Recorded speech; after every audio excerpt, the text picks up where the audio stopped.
In 1974, Dolly Parton wrote a song as a private goodbye.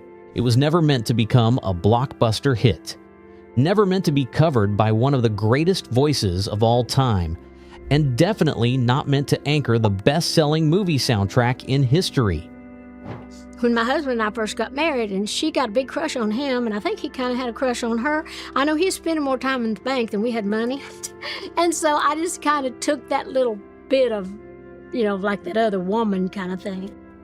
But nearly 2 decades later, that same song, I Will Always Love You, was reborn by Whitney Houston. And none of it would have happened without Kevin Costner. This is the story of a song born out of heartbreak, rescued by a movie star, and transformed into a farewell the world would never forget. Should stay, I would only be in your way. Dolly Parton was already a star in country music by the early 70s. For 7 years, she'd been the featured performer on The Porter Wagoner Show. Porter had given her a platform, but by 1973, Dolly knew it was time to go solo. Walking away wasn't easy, especially not from someone who helped build your career. So Dolly did what she does best. She wrote a song. The next day, she walked into Porter's office and sang it to him. Just her voice, just the truth. A graceful goodbye. That song was I Will Always Love You. Porter didn't take it well. He turned to the press, launched a smear campaign. Eventually, he threatened to sue her for $3 million. To me, Dolly Parton is the kind of person that I would never trust with anything of mine. I mean, her family, her own blood. They settled. Dolly agreed to pay him $1 million, money she didn't even have at the time. It took her years to pay off, but decades later, when Porter was dying, Dolly was there, right by his side, because even when it hurts, a real goodbye can still be filled with love. Dolly released I Will Always Love You in 1974 as the second single off her Jolene album. It hit #1 on the country charts, a gentle, simple ballad, and a hit. Then came Elvis. The King wanted to record Dolly's song. Dolly was thrilled until she got the call from his manager, Colonel Tom Parker.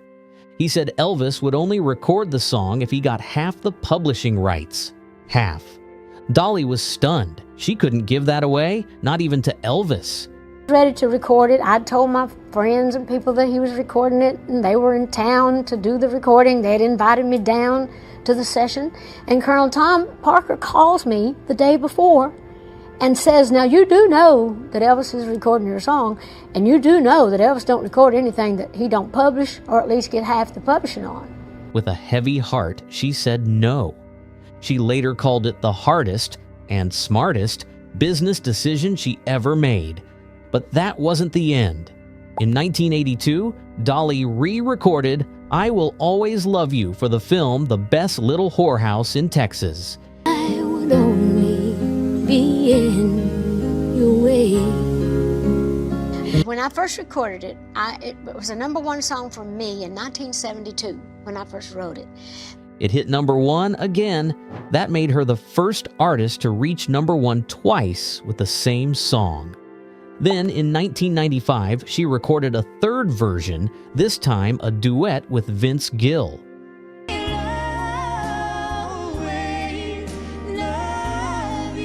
After a live performance at the Grand Ole Opry, radio stations started playing it. It hit the top 20, earned a Grammy nomination, and won CMA Vocal Event of the Year.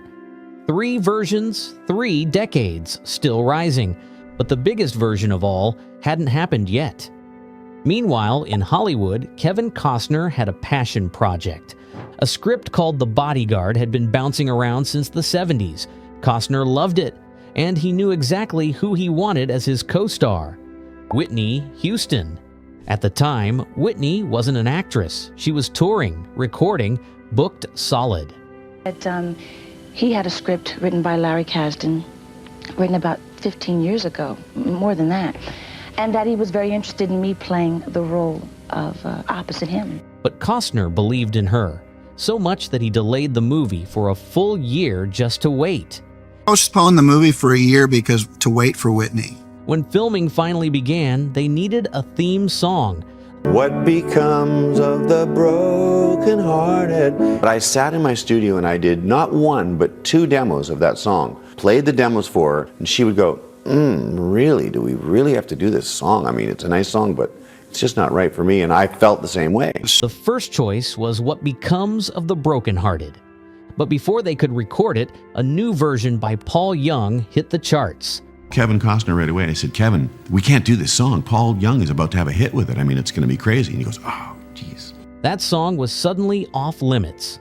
Costner had a backup idea. A couple of songs, including I Will Always Love You.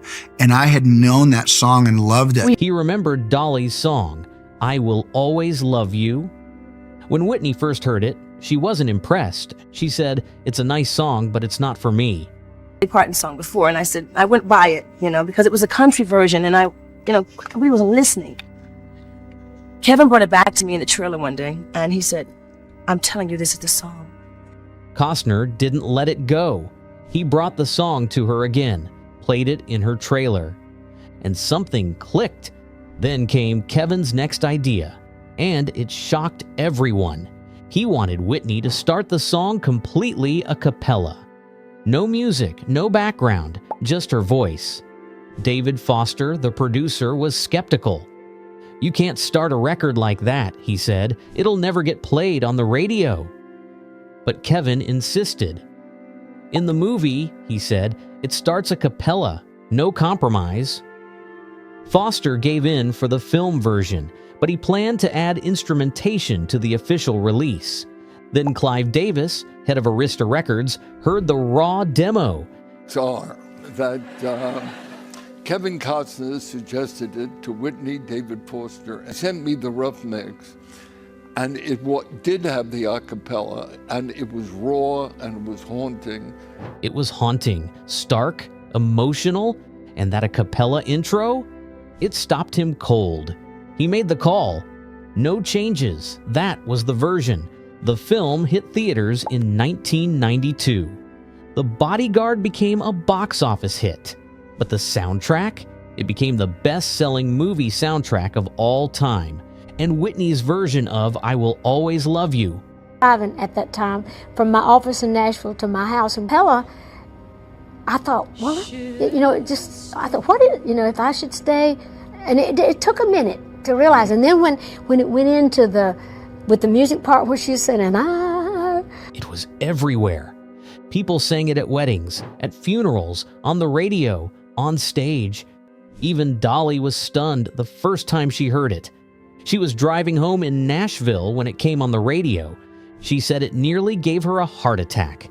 In the 90s alone, Dolly earned an estimated $6 to $10 million in royalties from Whitney's version. She used that money to buy back her publishing catalog and to support charitable causes. After Whitney's tragic death in 2012, the world turned to the song again. Just one night later, Jennifer Hudson sang it at the Grammy Awards in tribute. It was raw, heartbreaking, perfect. The song re-entered the Billboard Top 10, a second life, for a timeless message. For many fans, this wasn't just Whitney's biggest hit, it was her defining moment. And Dolly, she never minded that people forgot she wrote it. She once joked, "They say it's Whitney's song. That's fine. Just send me the check." The song even made headlines in the UK.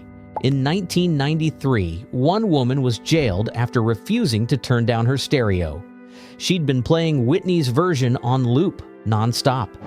That same year, another woman threw her neighbor's stereo out of a fourth-floor window because he wouldn't stop playing the song. The neighbor attacked her. A judge ordered him to move out of the building. I Will Always Love You wasn't just a hit. It was a force. Even years later, the emotion in that song still hits. In 2017, during a graduation speech at USC, Will Ferrell told students, "If you ever feel down, just imagine my face, singing this to you." And right there, in front of thousands of people, he sang, "And I will always love you. A joke, a moment, a memory.